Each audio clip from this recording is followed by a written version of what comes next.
local group. Pour voir les groupes sur la machine, vous tapez ceci, net local group. Et là sont les groupes. Et puis, vous pouvez aller faire un petit CD, un petit slash. CLS. OK, donc, ces commandes-là, vous pouvez les faire en... OK. On va le faire comme ceci, avec le PowerShell.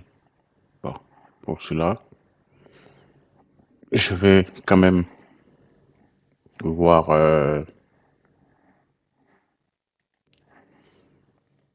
customiser ça. Éventuellement, mettre la taille de police à 56 par exemple. 56. Et si je fais OK, Salut, vous êtes la bienvenue dans ce tutoriel. vous êtes la bienvenue dans ce tutoriel. Dans le tutoriel aujourd'hui, nous allons aborder la notion des groupes. La notion des groupes en informatique n'est rien d'autre que groupe de personnes ou plusieurs groupes de personnes utilisant des machines dans une entreprise, par exemple. Nous allons voir ça avec Windows 11, donc qui est Windows client. Bon, super. Juste lancer l'invite des commandes là. OK. On va le voir en ligne de commande. En graphique, c'est un peu compliqué. En graphique, on pourra rajouter les utilisateurs dans des groupes. Mais tout ce qui est création de groupe, je vous conseille d'utiliser l'invite des commandes ou encore le PowerShell. OK. Tiens, je vais changer d'outil. Je vais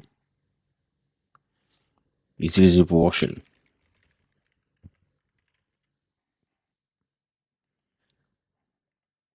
OK. On va le faire comme ceci, avec le PowerShell.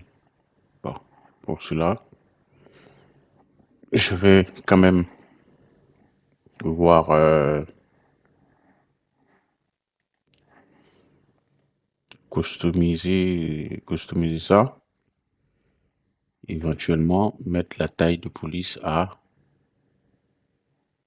56 par exemple. 56.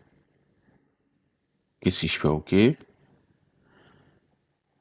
normalement ça va. Et puis, vous pouvez aller faire un petit CD, un petit slash. CLS. OK, donc, ces commandes-là, vous pouvez les faire aussi avec l'invite des commandes. Donc là, on va utiliser PowerShell. C'est les mêmes commandes. La commande net, vous avez tout ça comme syntaxe avec la commande net. Net account, net computer, net config. On a déjà vu, bon, j'ai déjà utilisé ça. On va voir. Ça, c'est sur les serveurs. Les serveurs, c'est tout ce qui est, Je vous prie de vous abonner, on va merci. commencer à partir de 2016, 2019, 2022. Après, si vous avez Windows Server 2008 ou 2008 R2, ou encore 2012 ou 2012 R2, eh bien, c'est cette commande-là qu'il faudra utiliser. On a utilisé ça aussi. User, net SH, c'est autre chose. Et net stat, on a utilisé aussi. Il y a des tutoriels sur la chaîne. Donc aujourd'hui, on va utiliser localgroup pour voir les groupes sur la machine. Vous tapez ceci, net localgroup. Et là sont les groupes dans votre machine. Excusez-moi, je besoin de la machine locale. En PowerShell, lorsque vous avez les écritures rouges là, tout simplement, c'est que la commande que vous avez demandée n'a pas exécuté, c'est pas exécuté correctement. Ok, là, ça s'est exécuté, il vous donne les informations. Administrateur, au pluriel, c'est le groupe. Vous avez l'utilisateur administrateur, mais lui, c'est au singulier. Tout cela sont des groupes que nous allons venir créer. Par exemple, net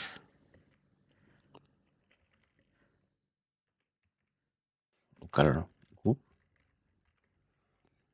Et on va dire tech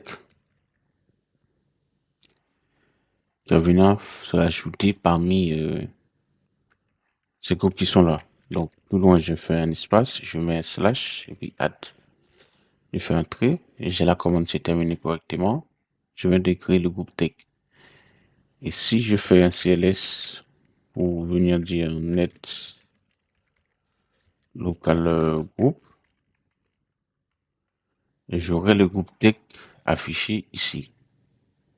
Pour aller voir le contenu du groupe tech, donc attention, par exemple,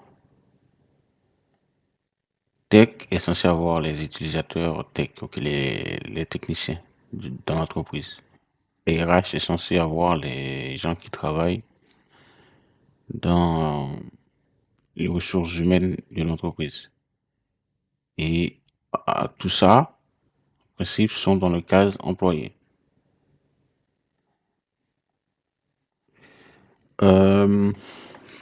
Net local group. Net local group, plus loin tech. On va voir. On vient de créer tech. En principe, tech est censé être fit. Si par exemple, je fais net local group employé, on va voir le contient employé. Employé, par contre, vous voyez qu'il y a SKT5 étant que membre dans employé. Parce que c'est un groupe que j'avais créé, puis j'avais introduit un utilisateur. De la même façon que vous rajoutez un, vous pouvez rajouter plusieurs. Pour le rajout, vous pouvez le faire en ligne de commande en faisant net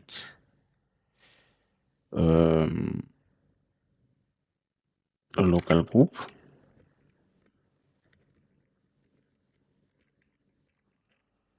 Plus loin,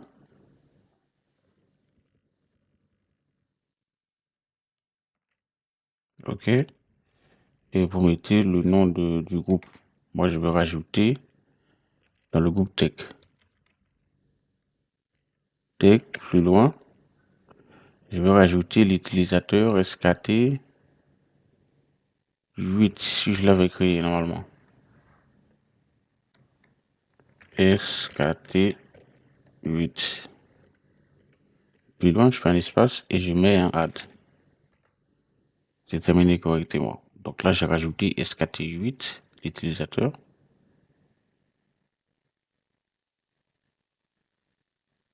Ah, tech, dans le groupe tech. Donc, si je veux voir, vous avez d'autres données. Hein.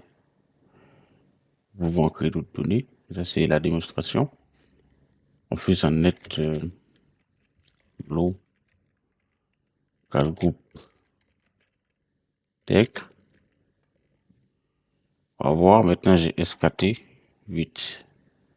Si je veux rajouter SKT 9 aussi, n'a qu'à faire net local group. Plus loin, je mets le groupe. Plus loin, je mets SKT 9. Espace slash add. Et vous avez la commande s'est terminée correctement. Et si je fais net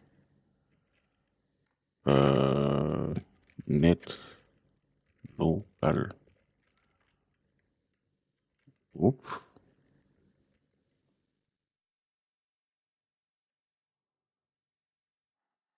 j'ai le groupe tech et je mets tech ici. Là, j'ai SKT8 et SKT9. Vous savez, vous pouvez aussi rajouter les utilisateurs en graphique de cette manière-là. Bon, on va faire en Windows X. Et puis, on va dans gestion de l'ordinateur. Puis, ici, on va dans groupe. Pour que l'utilisateur et groupe locaux. Et on va dans groupe. Là, on a les groupes, par exemple tech. Je fais un double clic sur tech. Et là, je peux, voici les mots qu'on a rajoutés en ligne de commande là. Je peux faire ajouter. Et si je veux, je vais taper SKT10. Si l'utilisateur est créé, je fais vérifier le nom. Il a trouvé. Faites vérifier le nom avant.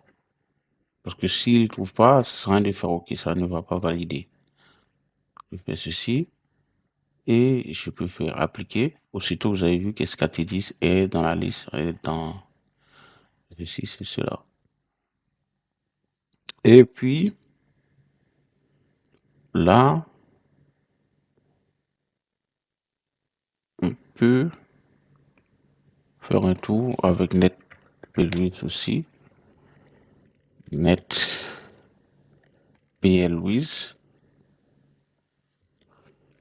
On va entrer. Principe. Si on fait un tour dans avancé, ouais, de cette manière-là, si on peut vraiment, comment ça se passait? Propriété ici, on va voir.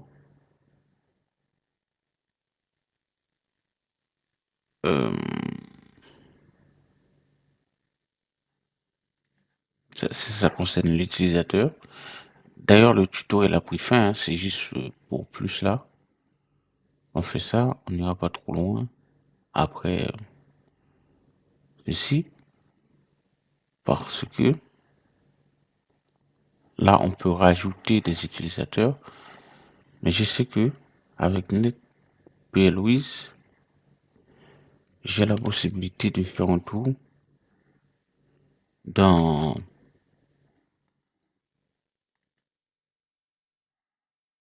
Avancer.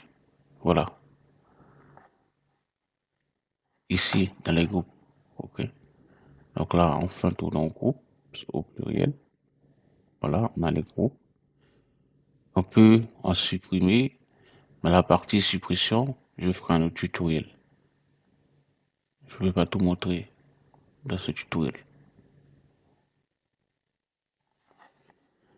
Alors, c'était tout pour ce petit tutoriel. À bientôt pour d'autres.